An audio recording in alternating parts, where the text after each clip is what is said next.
Kamusta na kayong lahat? Welcome sa Storytime with Tita. Ang kwento natin ngayon ay Super Bagyo o Super Typhoon. Kwento ni Eugene Y. Evasco at guhit ni Dominic Agsaway. Simulan na natin.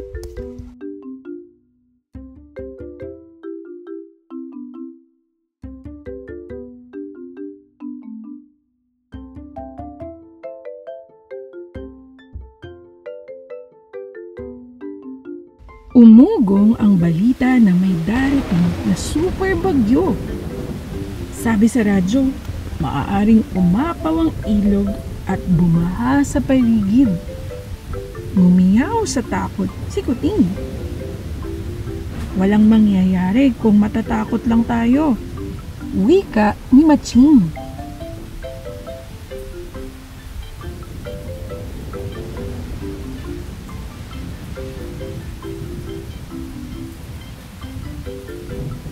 Agad silang naghanda ng emergency kit. Ito ang kanilang listahan. Maiinom na tubig, mga pagkain, nakasupot na mahahalagang dokumento, sabon at sepilyo, kumot, mga damit at mga gamot. Nagdala rin si Kuting ng isang paboritong libro at saka flashlight.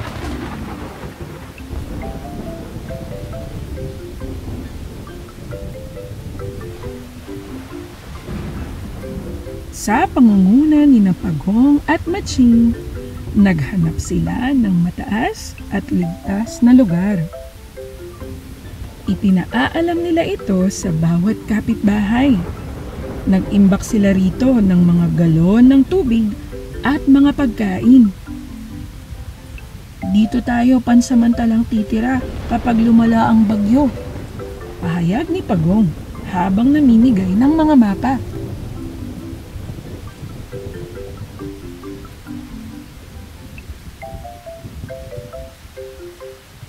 Tiniyak ni Pagong at Maching na matibay ang haligi ng kanilang tahanan. Dinoble nila ang higpit ng pagkakatali sa mga bintana.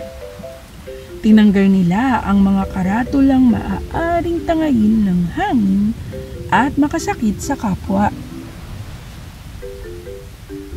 Inutusan nila si Kuting na itaas ang mga gamit na masisira ng baha.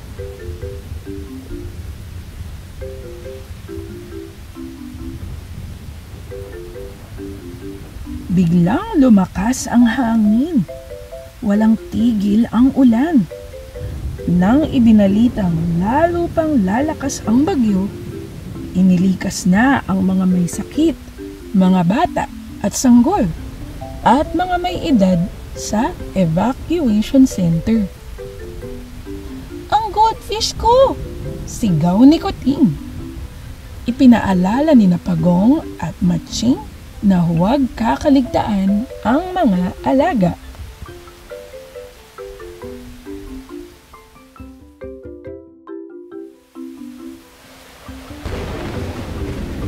Nakinig ng balita sa radyo sina Pagong at Maching.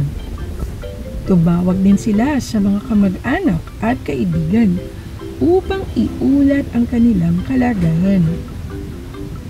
Dali-dali silang nagtungo sa evacuation center nang matiyak na walang sino mang naiwan sa kanilang bayan.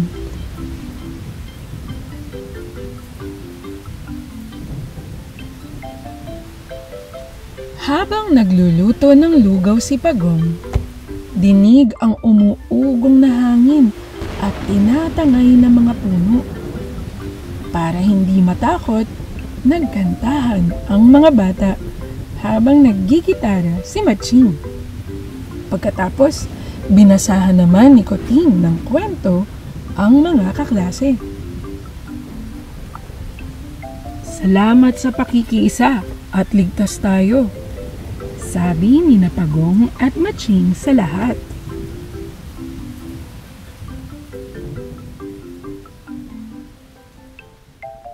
Pagkaraan ng 3 araw, Bumalik na sila sa kani-kanilang tahanan. At sa kanila sinimulan ang kanilang mahabang gawain sa paglilinis at muling pagbangon. Mga halagahan, kahandaan sa kalamidad at responsibilidad.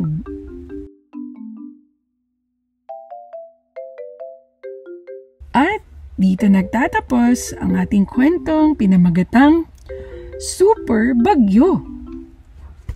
Oh, may natutunan ba kayo sa ating kwento ngayong araw?